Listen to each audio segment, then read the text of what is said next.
So I'm turning to Deleuze because he's someone who has written what he's called a book on an enemy, the enemy being Kant, who, interestingly enough, it's funny how the different parts of society work together. So we looked a little at Marxist theory and capitalism and history and so on. But Kant is the philosopher, right? Just kind of reading his books and taking his walks, who really theorized reason, the critique of pure reason, the critique of practical reason, and the critique of judgment, where he subordinates the senses to reason. And Deleuze wrote this very beautiful, it's the slimmest of all of his books, on Kant, where he unravels Kant. He doesn't just criticize it, disagree with it, do something different. Those are all interesting strategies, but they don't help us. It's not how Eastern praxis works, because comergence, you gotta find the thing that's doing the thing it's doing that's problematic and undo it where it lives. And that's the only way one kind of liberates into space. So I think Deleuze is really useful precisely because he goes directly to Kant and very, I feel like, lovingly undoes him. So I don't want to do too much because I don't want to we can't really do a deep dive into philosophy. It would be madness. I just want to give you a small taste to show you what is it Deleuze has extracted in his reading of Kant himself. And this is a little bit different from when I told you earlier, Damon talked about how we set up the blind reader and the naive reader and then capture the insight.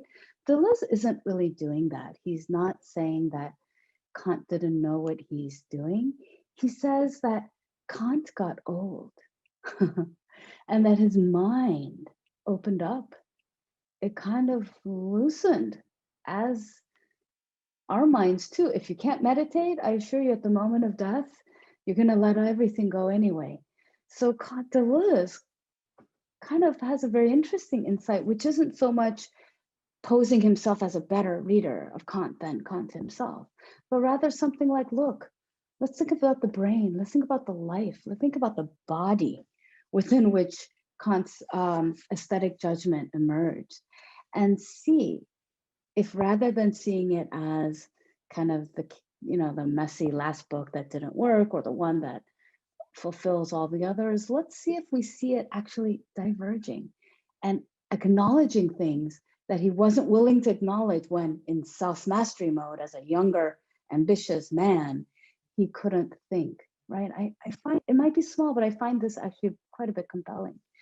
So what Deleuze notices is that in Kant's third critique of judgment, judgment has to do with the senses, it's aesthetic judgment. Now this is Deleuze saying this.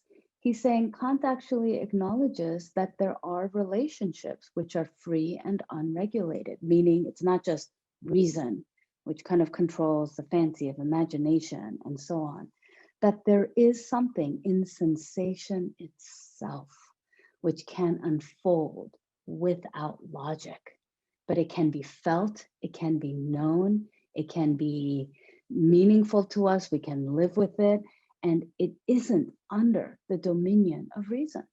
Of course, reason here isn't the same as the reasoning mind of Buddhist philosophy. That was a different kind of reason. But the reason, right, the reason of self-mastery, isn't as fully in charge as maybe Kant might have led us to believe earlier in his career. And so Deleuze says there's this kind of strange pathos, right? The place of passion, where these senses can evolve freely and form strange combinations. This sounds very Spinozist. And there are these other kinds of intuitive knowledges that become available. And the critical phrase for Deleuze, which he gets from, I believe it's Rimbaud, what results is a disorder of all the senses, an unregulated exercise of all the faculties. Now, that sounds a lot to me like spontaneous present. presence. That phenomena just arise spontaneously. I suppose it's disorder from the point of view of one who has known order in one form. This might look like, then, a disorder. But if one had amnesia and forgot about that order, one might sort of just see it as, well, it is unregulated from the point of view of regulation, but you might just sort of see it as spontaneously there. At some level, all of us are engaged in writing together. It's a part of what brings us together here. So Deleuze says, and this is, it's his first, actually it's his second dissertation on repetition and difference. This is the section where he's thinking about what is difference. And he's saying, look, how can you write about something you don't know or you don't know well, right? I mean, how do you write that? How do you write at the limit of what you know? And if you have to know first, you're going to write. How many people identify? Raise your hand if you identify with this. Oh no, I don't know enough, can't write. Yeah, if you can't write because you don't know enough, you pretty much will never write, right? We know this. We've done this at some point. I have anyway. And it's interesting, he says, well, that impossibility will just become like, it's going to win, right? We're not ever going to figure out how to know better.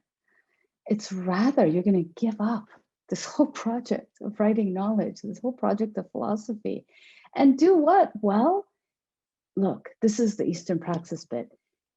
You have the same motivation. You're the same you. You're still trying to do what you're trying to do, but that same desire will take you into the other arts. For example, theater or cinema, which are very social and kind of like social technology. But I don't think he means only those, obviously, forms.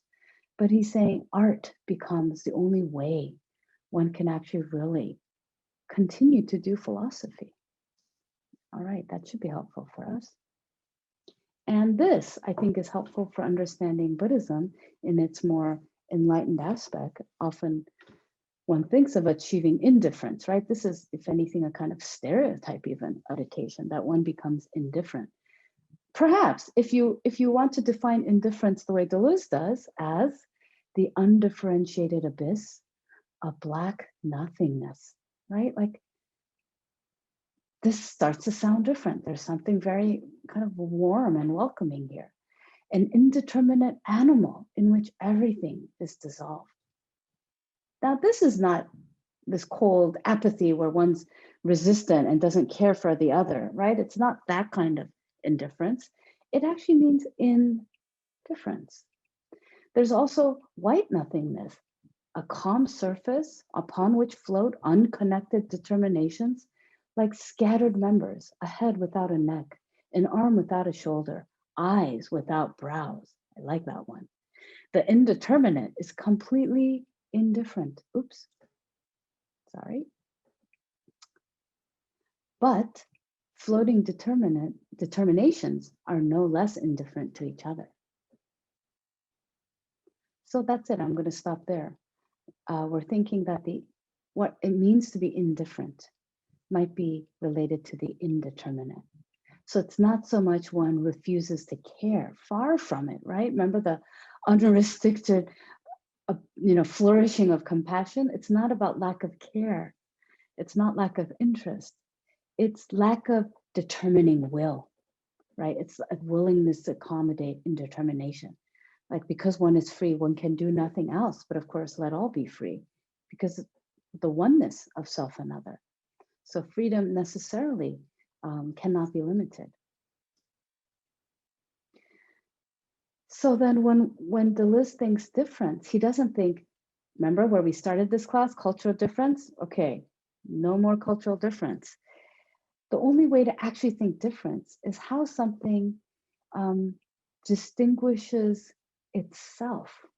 Like, when lightning appears, it's not saying, oh, I am lightning, I am not something else. It's just its appearance, literally light moving through that dark sky, that spontaneous presence of lightning is the appearance of difference. So all difference, when you acknowledge it as the primary appearance, is spontaneously present. So the notion of spontaneous presence goes with the affirmation of the primacy of difference, not identity. Because if identity comes first, difference is just so much imitations and fraudulent behavior, and we got to figure out who's real and who's authentic and so on. This is really, I feel, so liberating. This notion that difference is what comes first, because difference is nothing more than something appearing out of nothing. Okay, so this lightning distinguishes itself from the black sky, but also trails behind it, distinguishing itself from that which does not distinguish itself from it. So the black sky doesn't do anything to say, I'm not lightning. It just stays black sky. I mean, that difference, I find that really moving. That's sort of like the power of basic space. It holds. It is as if the ground rose to the surface without ceasing to be ground. Difference is made or makes itself. I'm gonna, I think, skip this. So in conclusion, I think this convergence, thanks to Deleuze, might be that we are interested in the free affects, like the unregulated senses, and a path of affect. You know, I think Spinoza's book is, of course, called The Ethics, and there's a kind of ethics of sensation, but I would like to really highlight the word path. I find this more useful. It's a clear reminder. I get lost in ethics. It just sounds like a different kind of discourse, even if it's not in Spinoza and Deleuze. Gallery, I asked you to contemplate a moment of encounter. And that moment of encounter is an important moment because that's where you might actually recognize like a sensation and affect. And in that moment, it's free. Before we sort of figure out what is it about and what did the author mean and what is this good for and who's paying for this, you know, just that moment of encounter. It's the opportunity to recognize nature of mind. It is the ground of community because what you recognize in that encounter of art is for sure, it is a space full of others. And rather than go towards cultural difference, which is to know something properly in itself, we might actually go below or before the capture of percepts into meaning and sort of experience free affects, unregulated senses, and not be terrified by the challenge of non-identity, which kind of is like our initial resistance. It's why so many people refuse the encounter, right? Like won't go near it. Can't look at art, like literally can't see it. Oops, sorry. And then the second one, we looked at experience. And I suggest to you that experience is path. So once one has sort of opened, responsive to the encounter, well, experience opens. And to recognize experience as path is really empowering. And this is a phrase from Cristina Rivera Garza, Mexican author. She says, you can shake off the dominion of what is your own. So interesting. We think of shaking off the dominion of others, but what if shake off self-mastery? Shake off the need to own yourself and your stuff and what you are. And then this becomes a path of disappropriation rather than appropriation. And we don't fixate on owning even the practice or the idea of emptiness, right? Because that becomes what is your own. So this constant path of disappropriation, which is the path of getting deeper and deeper into basic space. And she also has a phrase I like called post-autonomous writing. I think it sounds a little better than hey, autonomous. And then we had the spectator who is invited then, as they're on this kind of experience, to at some point, one just sort of becomes a little bit frivolous or bored because, well, I have all these feelings, I'm having this experience, we don't really know what it's for. But that's a really useful point to remember, that revolutionary aspect of practice of cessation, to depose the state within a state, that kind of super ego formation in the mind, and to ask, don't get bored, don't get entertained, how can we change the ordinary? because that is where the congealment lives. And meditation practice is all about this changing of ordinary perception. And then finally, if we've sort of gotten somewhere with all this, we begin to be able to see the illusory nature of things. The world has become illusory, which is to say translucent, which is to say alive in its multi-dimensions. The dead are no longer gone. We see them again.